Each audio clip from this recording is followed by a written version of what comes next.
Over those years, I might have realised that actually it doesn't have that effect, that usually it makes matters worse. But no, only in retrospect. But I'm a great one for perseverance, as bad guys usually discover, so I kept at the smiling even though she wasn't getting it at all. Maybe she had her mind on other things. She nodded at me, then trundled off. I stared at the cot some more. Then I gave it a bloody good kick. This didn't make it any smaller, though it did cause 2 wooden bars to splinter. If ever I did get to hand it over to the youngsters, they would presume I'd rescued it from a skip. Even though they didn't have a penny to their name and were largely dependent on Starkey charity, they would look at me with disdain and moan what a cheapskate I was. So I gave it another kick. Then I grabbed up the screwdriver and took the rest of it apart. It took 10 minutes. I walked down the hall to the storeroom and rescued the original packaging I'd stuffed there and put the components back in their box, then struggled down the stairs with it and outside into the rain. It felt heavier than it had when I'd brought it up to the office. Maybe disappointment, frustration, and embarrassment were adding a few pounds. From his doorway, my friendly neighbourhood butcher, Joe, said, "Can I give you a hand?" and then preempted my response by giving me a slow hand clap. I would have told him where to go, but he had access to a large range of carving knives and cleavers and a criminal record as long as his heavily tattooed arms. So I gave him a ha and struggled on to the car. I set the box down and opened the boot. I loaded it in. I sauntered back down the alley. Joe was still in position. He said, "I hear you're a grandad." "You're very well informed," I said. "Twitter," he replied.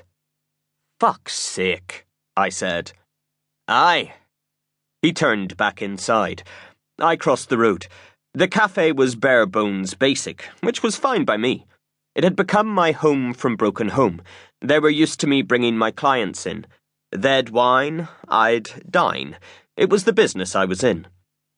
As I sat at the table, Diet Coke and German biscuits in place, I put my hand out to the woman and said, "Sorry, I'm Dan Starkey."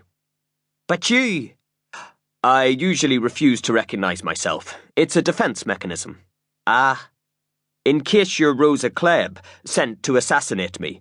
Not that you look like Rosa Klebb." Though she did. "Rosa." By way of distraction, I lifted a biscuit and bit into it. I have a sweet tooth. Just one, thanks to having a sweet tooth. I now boast a rather fetching set of slightly too white top-row crowns. I bought them with some of the fee I received for my last case, which involved a teenage messiah and a religious cult called the New Seekers, who were still growing apace. The waitress behind the counter had lately taken to sporting the NS emblem, and now rarely laughed at my jokes. "And you are—" "Moira Doherty." She put her hand out. Liver spots.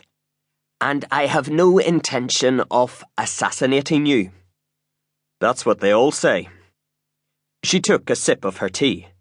I said, "You came all the way from Londonderry just to see me." "No, I mean not exactly.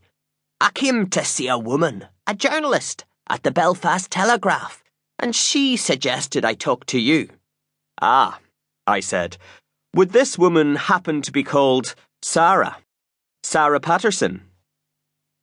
"Yes. How did you—" "We're old frenemies.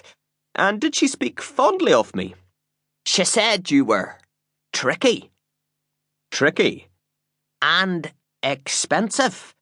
But if I offered you half as much as you wanted, you'd probably do it." "Well, you've shot yourself in the foot there." "How do you mean?"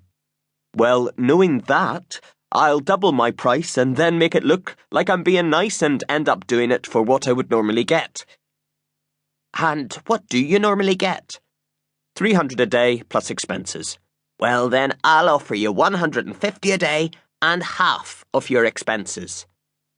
"Damn it, you have outfoxed me." "Or you may have outfoxed me, Mr. Starkey." "And you'll never know." I lifted the side plate and offered her the remaining German biscuit. She hesitated, then took it.